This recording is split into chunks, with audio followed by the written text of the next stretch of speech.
يسألني أي فندق ساكن يا عبد الله؟ ساكن في فندق ميلينيوم، فندق خيال يا بابا.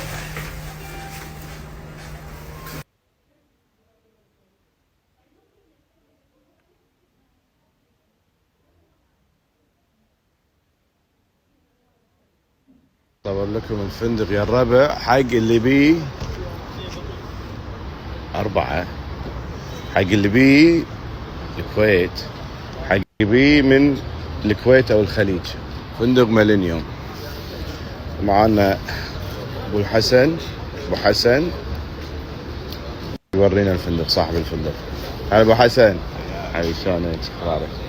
نروح نسوي جولة ونشوف الفندق اللي بسرة لا يفكر، لا يمين لا يسار. ميلينيوم.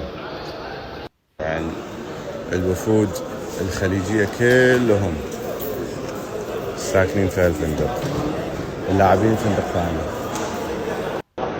وهذا اللوبي. لحظة أكبر سويت 380 متر، 375 متر زائد الكراس. الروف تبعها 250 متر، بمسبح وبمنطقة مال باربيكيو. بالسويت. معنا أول مرة أسمع سويت في الحجم.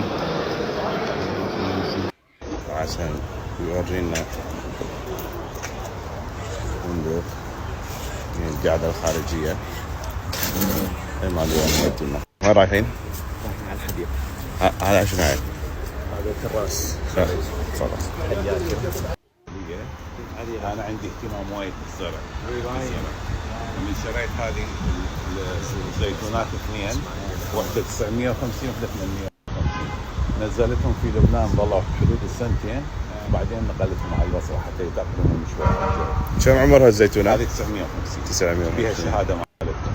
ما شاء الله. صاحب الفندق هو اللي مجاب الحديقة، هو اللي زارع كل شيء. يقول النخل هذول كانوا صغار كبروا. وينه؟ البستان الثاني. فرحي جايبينه من البستان الثاني. فندق انا غرفتي هني، صح؟ غرفتي هني تو طلعت عليكم.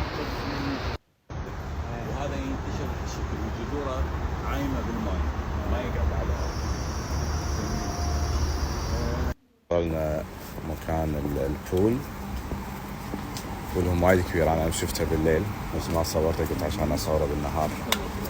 هذا مطعم.